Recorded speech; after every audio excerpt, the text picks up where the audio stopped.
आडवं गेला. अरे काय कुत्र काय डोकं डोकं लावतील सांगतात. आणि ही माणसं विद्वान आहेत असं नाही, त्यांना फक्त समाज बिघडवायचा आणि स्वतःची प्रतिष्ठा गाजवायची. काय मते लोक नुसते लपात्या. महिला म्हणलं साधं उत्तर द्या बरं. शंकर कशावर फिरतो? नंदीवर. त्याचा पोरा कशावर फिरतो? उंदरावर. आणि त्याची बायको कशावर फिरते? वाघावर. मग आता महिलांना आरक्षण कधी होतं? उगाच आपलं काय टापा आणायच्या. लोक म्हणले वाम्या महिलांना लय स्वातंत्र्य. अहो पहिलंच होतं. बावळेपणा काय करता तुम्ही? शंकर पहिल्यापासून बायला होते.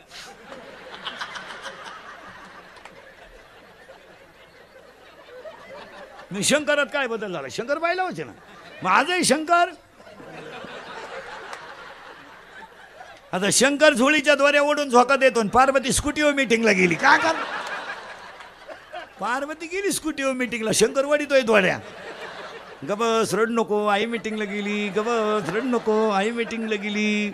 गबस रड नको, आई मीटिंगला गेली. ते कार्ट म्हणलं दूध दे. कुठून देऊ?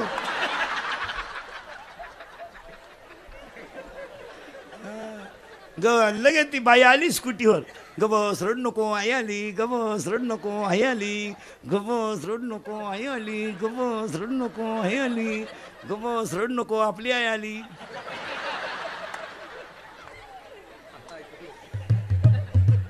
हो महाराज, हे सगळं जुनच आहे. फक्त तुम्ही त्याला कलाटणी दिली. लोक नुसते मध्ये सुधारली. लोक किती सुधराव, अजून तोंडानच खात्यात.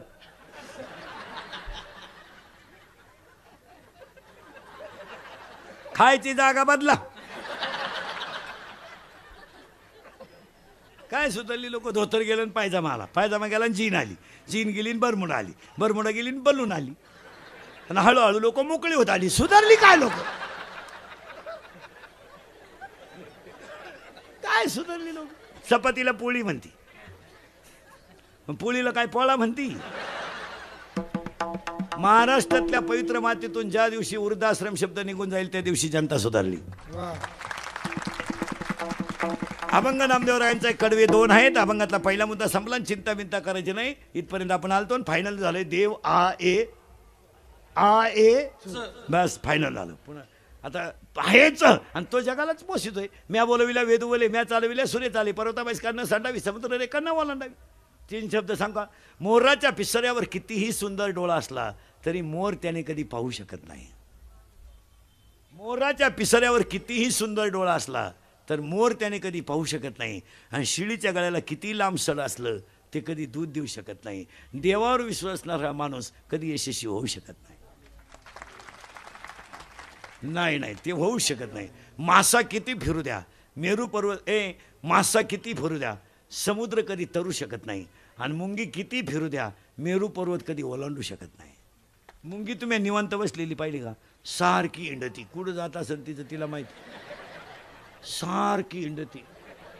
म्हातारा मिळाला तरी मुंगी त्याच घरात. म्हातारी मेली तरी मुंगी त्याच घरात. आणि सुनई बाळाती झाली तरी मुंगी. आणि सारखी वर खाली जाती कुठं. बरं पोटासाठी इंडायचं तर पोटच सापडलं. ऐका, मुंगी किती फिरू द्या, मेरू पर्वत कधी ओलांडत नाही. आणि मासा राहिला पाण्यातच आणि सारखा हिंडतोय. मग एक ओवी ऐका किती सुंदर आहे 13व्या अध्यायात. मुंगी मेरू ना ओलांडावे आणि मशका सिंधू न तरवे. मुंगी कधी मेरू पर्वत ओलांडू शकत नाही. मासा कधी समुद्र तरू शकत नाही. आणि पापाची लक्ष्मी कधी सुखानं जगू देऊ शकत नाही. तो काम येडच होणार ते. चिंता बिंता करायची नाही. अभंगातला 2रा मुद्दा संपला. अभंगातला 3रा मुद्दा. आज गायकवाद गुणजन मंडपाने माईक सिस्टीमवाले सगळ्यांच्या उपस्थितीमध्ये ॲडव्होकेट नामदेव अर्जुन वाकळे पाटील यांच्याकडून आजच्या कार्यक्रमाचे आयोजन संयोजन, त्यांच्या कार्यक्रमाला वाकळे पाटील गायकवाद गुणजन मंडपवाले, वाकळे पाटील परिवार, त्यांचा भक्त परिवार, त्यांचा मित्र परिवार, गायकवाद गुणजन ॲडव्होकेट गायकवाद गुणजन मंडपवाले माईक सिस्टीमवाले सगळ्यांच्या उपस्थितीमध्ये कीर्तन. आणि त्या कीर्तनाला सुरुवात. मी तुम्हाला आत्तापर्यंत चाललं काय होतं? आत्तापर्यंत 2च गोष्टी झाल्यात. ज्ञानच देव आहे, देवच ज्ञान आहे. चिंता बिंता काही करायची नाही. आणि फायनल झाले आपलं देव आहेत. आता आज गायकवाद गुणजन मंडपवाले माईक सिस्टमवाले कीर्तनाला बसलेले महिला पुरुष सगळ्यांच्या उपस्थितीमध्ये वाकळे पाटलांनी आयोजित केलेल्या कार्यक्रमाला 5 गोष्टी देवाकडे मागवा आणि अभंगाला सुरुवात करू. हे देवा पांडुरंगा शेतकरी वर्ग सुखी होते. हिंदू धर्माचं दैवत गाय. खांबाला सासू सासऱ्यांनी बांधून ठेवलं. पांडुरंग सून म्हणून राहिला आणि सकुबाई वारीला गेलीत ना. काय घेऊन बसले? स्वतःच्या आईनं स्वतःच्या मुलाचं मुंडकं गाणं गाऊन काढलो. काय बोलायचे, स्वतःचं मुलगं गाणं गाऊन.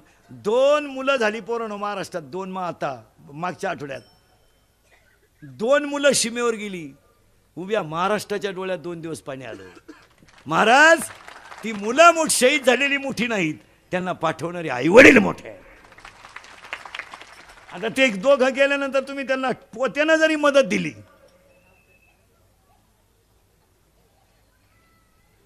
आणि आपण फक्त त्यांच्यासाठी डिजिटल लावले, विनम्र अभिवादन, भावपूर्ण श्रद्धांजली, आणि 2 मिनिटं जागेवर उभं राहिलो, बस. काय केलं आपण त्यासाठी? आणि मिलिटरीमध्ये देशाच्या सुरक्षिततेसाठी गरिबाचेच आहेत, श्रीमंताचे नाहीत. एखाद्या कीर्तनकाराचं पोर मला मिलिटरीत दाखवा.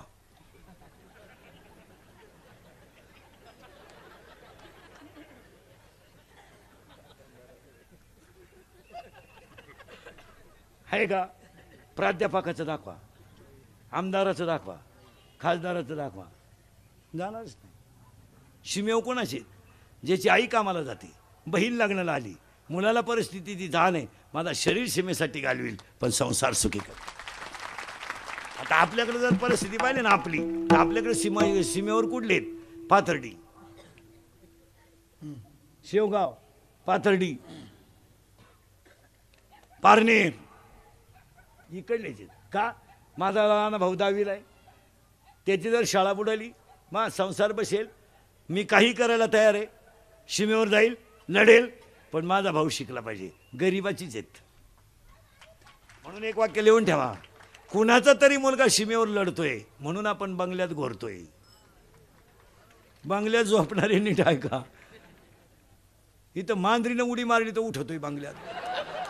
मांजरीनं उडी मारली, उठला बॉ, उघडा बम भोपळा, VIP चड्डी, संडासात बॅटरी लाईन, बाथरूममध्ये बॅटरी लाईन, त्याचीच सावली पाहून मागं सरकून, त्याचीच सावली पडलं मग जेनेवरून खाली, मी आलं ते. आमची शेतकऱ्याची बाई कपास 10 रुपये किलोनं कापूस येते, तिचा कापूस येसणारणीचाच मुलगा सीमेवर आहे. दुसऱ्याचे भांडे घासणारणीचाच मुलगा सीमेवर आहे. 3रा मजला चढती भांडे घासणारी बाई, डोक्यावर भांडे घेऊन आपली बायको लिफ्टनं वर जाते, लिफ्टनच खाली येते, मणक्यात गॅप, डोळ्याला अंधारे येत्या. अगं बाई, तू जगती तरी का आला? जर त्यालाही मोकळं करीना तोही गुतून तुला.